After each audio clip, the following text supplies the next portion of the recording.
नमस्कार साथियों, लक्ष्य कोचिंग तारानगर के यूट्यूब चैनल पर मैं प्रमोद पारिक।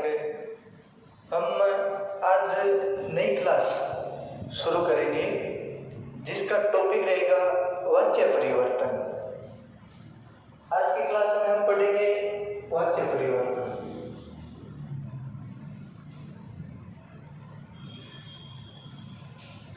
वाच्य परिवर्तन एक बहुत ही सरल टॉपिक है और परीक्षा में निश्चित ही एक प्रश्न आता है इस टॉपिक में से। वाच्य परिवर्तन के लिए सबसे महत्वपूर्ण है शब्दरूप का ध्यान होना जरूरी है। शब्दरूप की एक ही विभक्ति है तृतीया, वो यदि ध्यान में रहे तो और ही सरलता से हम इस प्रश्न को कर सकते हैं। हम पढ़े वाच्य। वाच्य क्या होता है? वाच्य का अर्थ होता है बात कहने का तरीका। बात कहने का तरीका है वही वाच्य है। वाच्य तीन प्रकार का होता है: कर्तृवाच्य, कर्मवाच्य, भाववाच्य। वाच्य तीन प्रकार का है: कर्तृवाच्य, कर्मवाच्य और भाववाच्य। कर्तृवाच्य जिसमें कर्ता की प्रधानता होती है वो वाक्य कर्तृवाच्य होता है। जिसमें कर्तृवाच्य का वाक्य या जिसमें किसकी प्रधानता रहेगी? कर्ता की प्रधानता। वाक्य है कर्मवाच्य का। कर्मवाच्य यानी उसमें किसकी प्रधानता रहेगी? कर्म की। वाक्य भाववाच्य का। भाववाच्य में कर्म का अभाव होता है। भाववाच्य में क्या होता है? कर्म का अभाव होता है। हम चले एक वाक्य है, चाहे वो कर्तृवाच्य का हो, कर्मवाच्य का हो, किस प्रकार लिखा जाता है? यदि कोई भी वाक्य लिखा होगा उसमें कर्ता होगा, कर्म, क्रिया। जब कर्ता, कर्म, क्रिया तीनों है, वाक्य कर्तृवाच्य और कर्मवाच्य के अनुरूप रहेगा। और जब कर्ता और क्रिया दो ही लिखे हुए तो वाक्य कर्मवाच्य, भाववाच्य और कर्तृवाच्य दोनों होगा, कर्मवाच्य का नहीं रहेगा वो। अब इसमें चलिए कोई भी वाक्य लिखेंगे, कर्ता, कर्म और क्रिया ये रहेंगे। तो जब कर्तृवाच्य का वाक्य रहेगा तो उसकी स्थिति क्या रहेगी? जब कर्तृवाच्य का वाक्य होगा तो कर्ता है वो हमेशा प्रथमा विभक्ति का रहेगा। हम चले एक बार कारक पर। हमने कारक की प्रथमा विभक्ति पढ़ी थी और प्रथमा विभक्ति में हमने पढ़ा था कि कर्ता एक तो उक्त होता है और एक कर्ता होता है अनुक्त। अब कर्ता उक्त और अनुक्त का क्या पढ़ा था हमने? वहां पर हमने पढ़ा था कि कर्ता उक्त कब होता है? जब कर्ता की प्रधानता रहे। और जब कर्ता की प्रधानता होगी तो निश्चित ही उसमें विभक्ति कौन सी होगी? प्रथमा विभक्ति होगी। और जब कर्ता अनुक्त यानी जब कर्ता बात को नहीं कहने से तात्पर्य हम क्या समझेंगे? यानी जो क्रिया है वो कर्ता के जब अनुरूप नहीं है तो इस स्थिति में कर्ता क्या हो जाता है? अनुक्त हो जाता है। और अनुक्त कर्ता में विभक्ति हो जाती है तृतीया। ये हमने पढ़ा था कि कर्ता उक्त और अनुक्त। वही चीज यहाँ पर पढ़े हम कर्म के ऊपर। कर्म भी उक्त अनुक्त होता है। उक्त कब होता है? जब वो बात को कहे, यानी जिसकी प्रधानता रहता है वो उक्त होता है। जब हम बात करें कर्म की, कर्म उक्त होगा, यानी जिसकी प्रधानता होगी उसमें विभक्ति हमेशा ही प्रथमा होती है। और जब अनुक्त की बात करें, यानी जब क्रिया है वो कर्म के अनुसार नहीं रहेगी, यानी वहां पर कर्म की प्रधानता नहीं रहेगी, तो अनुक्त कर्म में विभक्ति होती है द्वितीया। ये हमने कर्तृवाच्य और कर्मवाच्य में ये जरूरी है और ये हमने कारक में पढ़ा भी था। अब उसी बात के अनुरूप हम चले यहाँ पर कर्तृवाच्य का वाक्य, तो उसमें प्रधानता किसकी है? कर्ता की। यानी कर्ता यहाँ पर क्या होगा? उक्त हो गया तो विभक्ति कौन सी होगी इसमें? प्रथमा। तो कर्तृवाच्य में कर्ता में प्रथमा विभक्ति होगी। अब कर्ता उक्त है तो कर्म यहाँ पर क्या हो गया? अनुक्त। और जब कर्म अनुक्त है तो अनुक्त कर्म में कौन सी विभक्ति आती है? द्वितीया। अब कर्तृवाच्य का वाक्य है तो उसमें कर्म में विभक्ति आती है द्वितीया। अब वाक्य कर्तृवाच्य का है तो कर्ता उक्त है। कर्ता उक्त है यानी क्रिया किसके अनुरूप चलेगी? कर्ता के अनुसार चलेगी। जब कर्तृवाच्य का वाक्य है तो उसमें कर्ता में तो प्रथमा विभक्ति होगी, कर्म में द्वितीय होगी और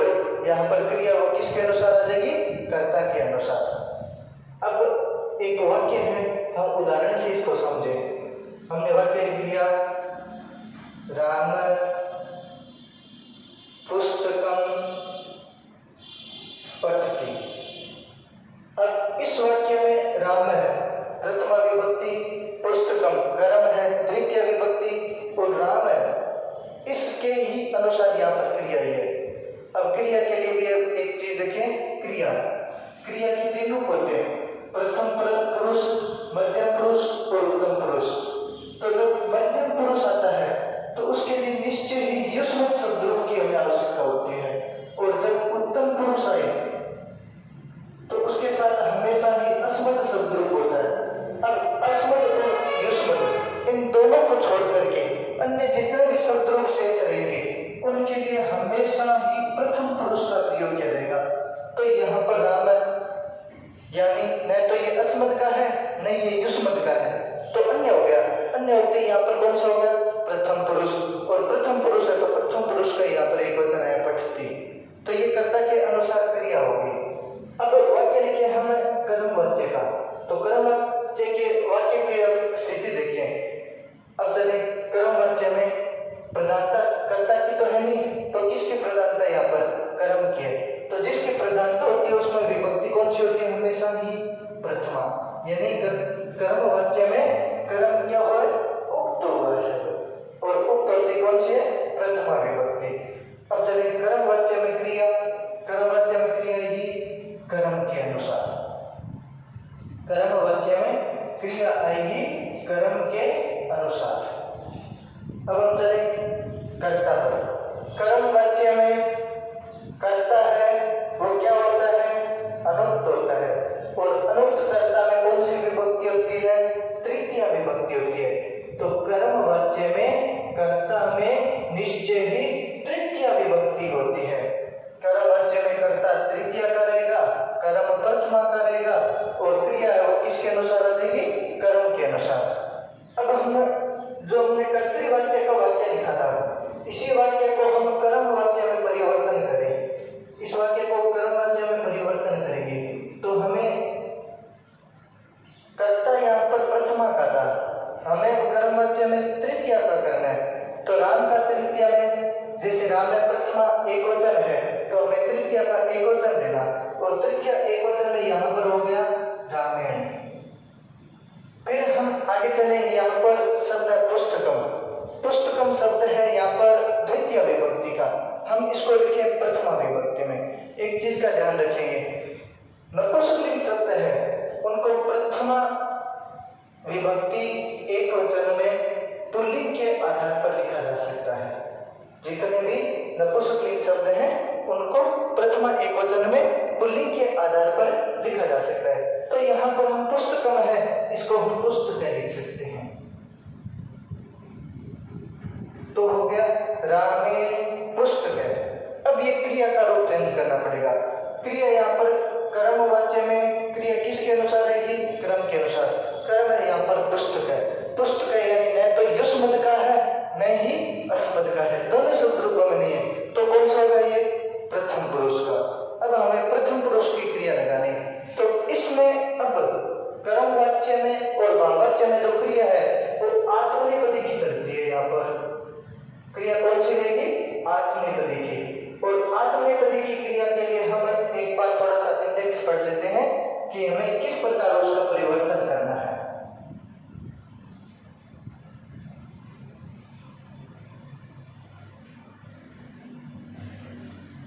प्रत्येक धातु रूप में 3 पुरुष हैं, प्रथम, मध्यम, उत्तम, और 3 वचन हैं, एक वचनम, द्विवचनम, बहुवचनम। अभी हम लिखें, जब आत्मनेपदी के रूप में हम क्रिया लिखेंगे तो जो मूल धातु है उसके आगे प्रथम पुरुष एक वचन में यते जोड़ देंगे, द्विवचन में येते, बहुवचन में यन्ते, मध्यम पुरुष एक वचन में यसे, द्विवचन में येथे, बहुवचन में यद्यपि, उत्तम पुरुष एक वचन में ये, द्विवचन में या वहे, और बहुवचन में जोड़ देंगे या वहे। अब यहाँ पर हम चले, हमें क्रिया का रूप लगाना है प्रथम पुरुष का एक वचन, क्यों? पुस्तक शब्द है वो न तो मध्यम पुरुष में, क्योंकि मध्यम पुरुष में तो युष्मद का शब्द रूप प्रयोग करता है, और यदि उत्तम पुरुष है तो अस्मद का। इन दो के अलावा सब किस में रहेंगे? प्रथम पुरुष में, तो पुस्तक है प्रथम पुरुष में आएगा, और पुस्तक है एक वचन का है, प्रथम पुरुष एक वचन। हमें मूल धातु के बाद क्या जोड़ना है? यते। तो मूल धातु यहाँ पर है पठ, और हम यते जोड़ देंगे तो बन गया पठ यते। तो कर्म वाच्य में वाक्य हो गया रामेण पुस्तके पठ्यते। अब हम चले भाववाच्य के वाक्य पर। भाववाच्य का वाक्य है, उसमें कर्ता की प्रधानता होती नहीं, क्योंकि कर्ता तो क्या होता है? अनुक्त होता है। क्यों होता है? क्योंकि क्रिया वो कर्ता के अनुरूप नहीं होती। तो इसका भाववाच्य में कर्ता कौन सी विभक्ति करेगा? तृतीया का। अब भाववाच्य में कर्म का क्या रहता है? अभाव रहता है, कर्म होगा ही नहीं। अब क्रिया किसके अनुरूप लिखेंगे? तो हमेशा ही भाववाच्य में जो क्रिया आएगी वो प्रथम पुरुष और एक वचन की आएगी। यानी प्रथम पुरुष एक वचन में हम क्या जोड़ते हैं? यते। तो केवल हम यते जोड़ करके और वाक्य को हमें पूर्ण करेंगे। जैसे एक वाक्य है कर्तृवाच्य का वाक्य है जिसमें कर्म दिया हुआ नहीं है, एक ऐसा वाक्य हम लिखें। कर्तृवाच्य का वाक्य है स पठति, वह पढ़ता है। अब इस वाक्य में कर्म है ही नहीं, कर्म नहीं है, तो अब इस वाक्य को हम कैसे चेंज करेंगे? तो यहाँ पर स पढ़ती है प्रथमा का है, हम इसको तृतीया में लिखेंगे, तो स का बन गया तीन तृतीया में। अब मूल धातु है यहाँ पर पठ, भाववाच्य में भी ये क्रिया का रूप रहेगा, तो हमेशा प्रथम पुरुष एक वचन यानी यते ही लिखना, हम यते लिख देंगे। तो यहाँ पर बन गया तेन पठ्यते। अब वाक्य परिवर्तन के लिए हमें एक तो ये जो हमने वाक्य लिखा है कि कर्तृवाच्य का वाक्य कैसे लिखा जाता है, कर्मवाच्य का वाक्य कैसे लिखा जाता है, भाववाच्य का वाक्य वो कैसे लिखा जाता है, ये हमारे ध्यान में होना जरूरी है एक तो। और एक जो क्रिया है जो हम किसमें, एक तो कर्मवाच्य में और एक भाववाच्य में लिखें। तो धातु रूप है, मूल धातु है, उसके साथ यते येते यन्ते यैसे येथे यत्वे ये यावहे और यावहे जोड़ दिया जाता है। तो ये जो बोर्ड है, अब इस पर हमने जो कुछ लिख रखा है ये इतना यदि याद है तो वाक्य परिवर्तन में कोई प्रकार की कहीं भी समस्या नहीं रहती। फिर हम चले एक और आपके रीट में तो बड़ी सरलता रहती है, यदि कोई स्क्रीनशॉट लेना चाहे तो ले सकता है।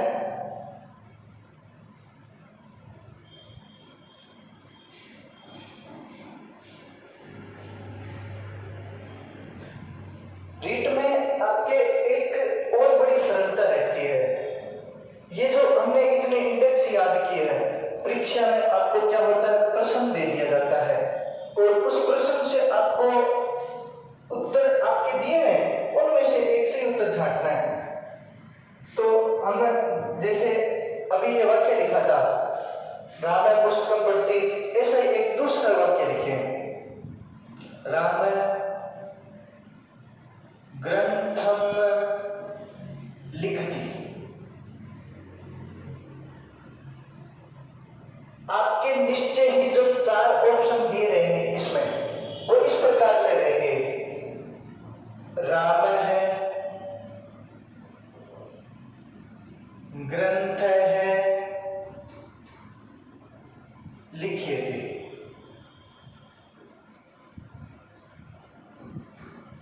रामेण ग्रंथ लिखिए थे।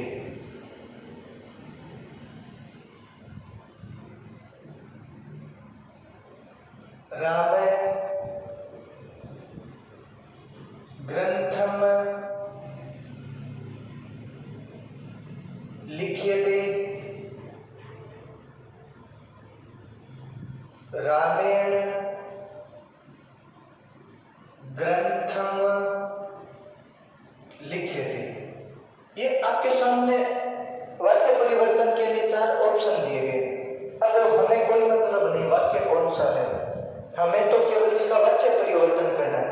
यदि प्रथमा है तो तृतीय करनी है और तृतीय है तो प्रथमा करनी है।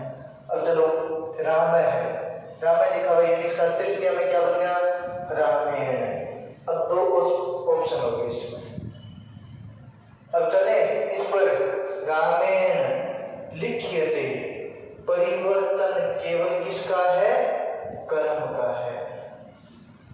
जो कर्म ग्रंथम है, इसको हम लिखेंगे तो क्या लिखेंगे? ग्रंथ है। सीधा उत्तर हो गया 2 नंबर। कहीं हमें देखने की आवश्यकता ही नहीं पड़ी, कोई ज्यादा कुछ याद करना ही नहीं, एकदम सरल है। अब हम वाक्य परिवर्तन में उदाहरण पढ़ेंगे। उदाहरण पढ़े हम। उदाहरण है अहम ग्रामम गच्छामि।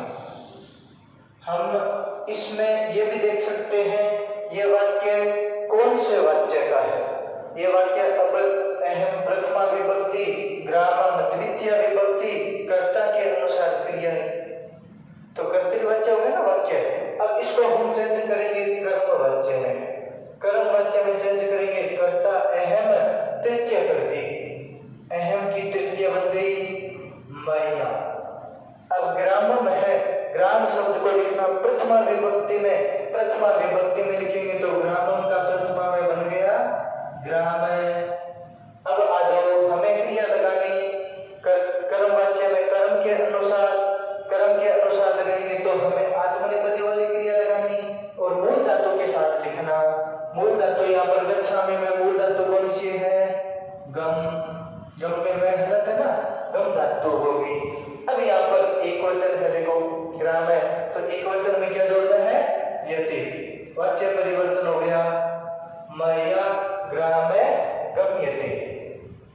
वाक्य हो गया त्वम श्लोको लिखामि।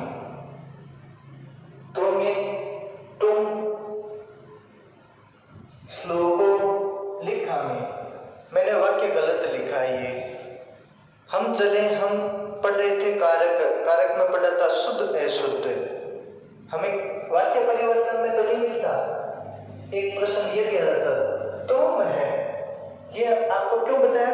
आपका प्रश्न रहता है सर आपने भी लिखा युष्मद अस्मद प्रयोग तो कहीं होता ही नहीं, इनका प्रयोग होता है। हम लिखे प्रथम, मध्यम, उत्तम। ये देखो युष्मद शब्द रूप है और हमने कहा युष्मद शब्द रूप का प्रयोग हमेशा ही मध्यम पुरुष। यहाँ पर लिख धातु का रूप ले ले, लिख धातु का रूप हुआ लिखती, लिखते, लिखंती, लिखसी, लिखते, लिखत, लिखामे, लिखाव, लिखाम। अब देखो यहाँ पर तुम, ये भी क्रिया ना इस प्रकार लिखते हैं इसको। ये क्या होती है? से, तो, ते, त्वम, युवाम, यूयम, अहम, आवाम, वयम। ये क्रिया इस प्रकार है। अगर तुम आया और यहाँ पर क्या आया? लिखामी। अब चलो लिखामे और तुम तो है यहाँ पर मध्यम पुरुष का एक वचन और लिखामी है वो उत्तम पुरुष का एक वचन, तो ये सही थोड़ी हुआ। इसको आप शुद्ध अशुद्ध में अवश्य ध्यान रखेंगे और ये शुद्ध अशुद्ध में भी नहीं, ये वाक्य परिवर्तन करें ना हमें तब भी हम ध्यान रखेंगे। इसके लिए मैं वाक्य बताऊंगा आपको, ये गलती मत कर देना आप। इस प्रकार की गलती आप वाक्य परिवर्तन करो तो बदला हो जाए, ये भी आप ध्यान में रखोगे। तो यहाँ पर क्या है? त्वम श्लोको लिखसी। अब इस वाक्य को करें, त्वम का तृतीय में क्या लिखेंगे? त्वम का तृतीय में रहेगा त्वया। अब बात आई कर्म की। कर्म है यहाँ पर श्लोको। अब श्लोकों को यदि हम परिवर्तन करें तो श्लोको शब्द है, ये है प्रथमा विभक्ति, द्वितीय विभक्ति और दोनों का ही द्विवचन रूप। ये राम की तरह रूप है। श्लोक है, श्लोको, श्लोकः, श्लोकम, श्लोको, श्लोकान्। तो ये यहाँ पर तो कर्म है और ये द्वितीय विभक्ति का द्विवचन है, तो प्रथमा विभक्ति का भी द्विवचन श्लोको रहेगा। हमने लिख लिया त्वय्या श्लोको। अब यहाँ पर क्रिया कर्म के अनुसार कर्म यहाँ पर है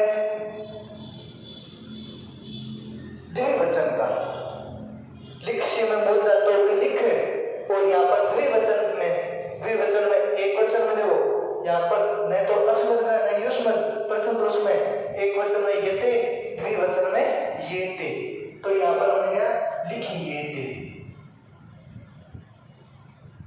तो भैया श्लोको लिखिए, तो यहाँ पर ये हो गया लिखिए थे। एक वाक्य है अहम त्वाम पश्यामि। अब इस वाक्य में यहाँ पर चले, अहम का तृतीय में हो गया मैया। अब यहाँ पर त्वाम द्वितीय विभक्ति का एक वचन, त्वम युवाम यूयम त्वाम। अब त्वाम हो गया यहाँ पर द्वितीय विभक्ति का एक वचन, इसको हम लिखे प्रथमा विभक्ति एक वचन में, तो प्रथमा एक वचन में बन गया यहाँ पर त्वम, मया त्वम। पश्यामि में मूल धातु है दृश्य, हमने यहाँ पर लिख लिया दृश्य। अब हम क्रिया लगाएंगे क्रम से। अरे यहाँ पर कर्म हो गया अब त्वम, त्वम यानी युष्मत् शब्द रूप, यानी मध्यम पुरुष का एक वचन। मध्यम पुरुष एक वचन में कर्मवाच्य का वाक्य होना नहीं है, तो क्रिया वही लगानी, यते येते यन्ते, ये तो प्रथम पुरुष हुआ, तो मध्यम पुरुष में ये से एक वचन में, और तुम एक वचन का ही है, एक वचन में मैंने लिख दिया यहाँ पर ये से। वाक्य क्या बन गया मैया त्वम दृश्य से, ये हो गया यहाँ पर वाच्य परिवर्तन। तो अब यहाँ पर हमने जो क्रिया किसके अनुरूप लगाई है, यहाँ पर क्रिया हुई युष्मत् शब्द, यानी मध्यम पुरुष कर्म के अनुसार क्रिया हुई। अब एक ऐसे वाक्य हम लिखे त्वम माम पश्यसि। अब इस वाक्य में देखो त्वम, त्वम का तृतीय में क्या लिखेंगे त्वय्या। अब माम अहम आवा वाह्यम माम, माम हुआ यहाँ पर कौन सी का द्वितीय विभक्ति का एक वचन। प्रथमा में लिखेंगे क्या हमने यहाँ पर अब अहम, अहम हो गया त्वय्या अहम पश्यसि, पश्यसि में मूल धातु कौन सी है दृश्य है, त्वय्या अहम दृश्य। अब यहाँ पर अहम, अहम यानी कौन सा होगा अस्मत् शब्द रूप, अस्मत् यानी उत्तम पुरुष, और उत्तम पुरुष का यहाँ पर कौन सा है एक वचन, और उत्तम पुरुष एक वचन में क्या जोड़ रहे थे हमने हमने यहाँ पर जोड़ दिया ये, तो यहाँ पर वाच्य परिवर्तन हो गया त्वय्या अहम दृश्य। इस प्रकार हम बहुत सारे उदाहरण है उन पर देखेंगे। तो हमें एक ही आधार रखना पड़ेगा, केवल जो आत्मनेपदी वाली धातु रूप वाला है वो याद करना, और एक वाक्य का ध्यान रखना कि हम वाच्य परिवर्तन करेंगे तो हमें विभक्ति कौन सी लगानी है, केवल इतना ही ध्यान रखना है। आज की क्लास में इतना ही, धन्यवाद।